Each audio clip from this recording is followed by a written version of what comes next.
Paul Psolka, Ivy Masters Learning Center at ivymasters.com. And today we're going to look at the first question from the Linear Digital SAT Test 1, Module 2, Math, and it reads, Tily earned P dollars for every W hours of work. Which expression represents the amount of money in dollars Tily earns for 39 W hours of work? So there is a very easy way to set this up algebraically, but if you got this wrong, you might need to pick some numbers. So it usually is easier. You could wrap your head around picking numbers a little bit better than you can wrap your head around the variables. So let's make it 10 hours of work, because when I throw my W in for 39W, it's going to be easy. And let's make our P 20. We're working with small numbers here. Maybe it's not realistic, $2 an hour, but we could be in some foreign country. So, and then you read through with the variables, with the numbers in place of the variables. Tily earns $20 for every 10 hours of work, and you could also do it in pieces as you go.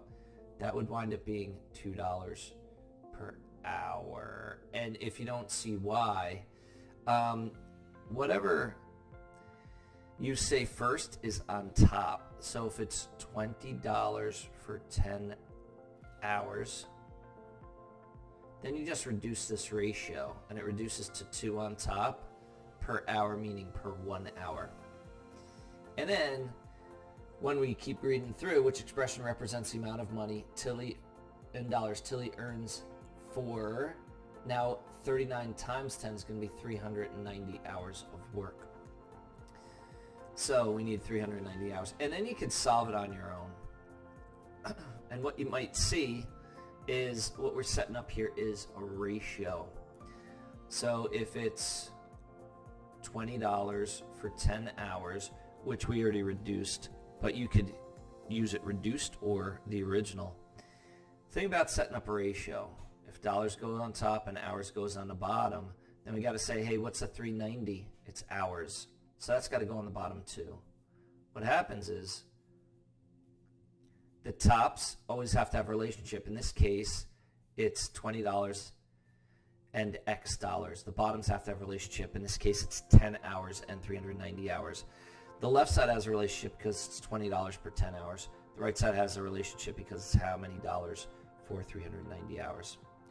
Then at this point, we could cross multiply and set equal. And what we get is 10x equals, and you could always use your handy dandy calculator here, but it winds up being 7800. And then when we divide both sides by 10, anytime you have things end in zeros, you could cancel them out. X equals 780 over 1, or just 780. Now what do we do? Well, if your P is 20, then when you go to your answer choices, in place of P, we've got to put that 20. And notice if we put that 20 into answer choice A, it works. If we look at, if we put 20 into answer choice B, so answer choice A would just be 39 times 20. 39 times 20. And you put the 0 there, you get 18, you get your 780. So it works. If we put it in for answer choice B, 20 over 39 is going to give you something less than 1. This is going to give you 59. This is going to give you negative 19. So it's got to be answer choice A. So the easier way to do this is just to use the variables. If you get P dollars for W hours of work, you could either put P over W, or you could put P equals W. We'll see there's 4 different ways you could set up a proportion correctly.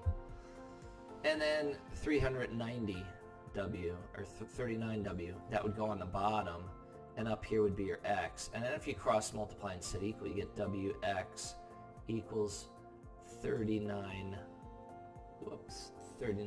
squared.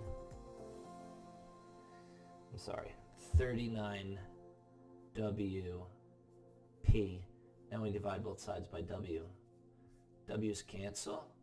We get X equals 39P.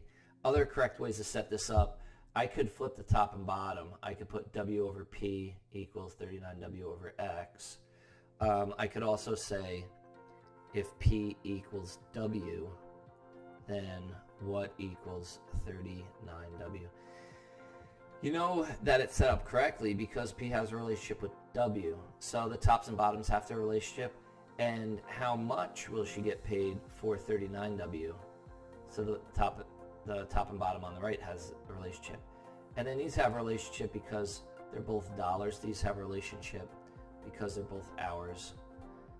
In both these cases, notice WX equals 39W times P. WX equals 39W times P. And these have a relationship because P dollars is what she gets every W hours. These have a relationship because how many dollars does she get in 39 hours? And these have a relationship because they're both dollars. These have a relationship because they're both hours. So the correct answer is A. Thank you for joining us today. If you like this video, click like. You can share it with someone who has difficulty with setting up a proportion or identifying that you need to set up a proportion. Typically, you know when you've got three variables that have two have a relationship in one way. Notice we've got hours and hours, and the other one has a relationship with what's being asked about. We've got dollars, and then it says how many dollars. If there's any question you'd like to see answered from any official PSAT or SAT or ACT, leave that in the comments. I'd be happy to shoot a video on it. Click subscribe so you don't miss anything, and check out our 1-minute video on TikTok. Have a great day.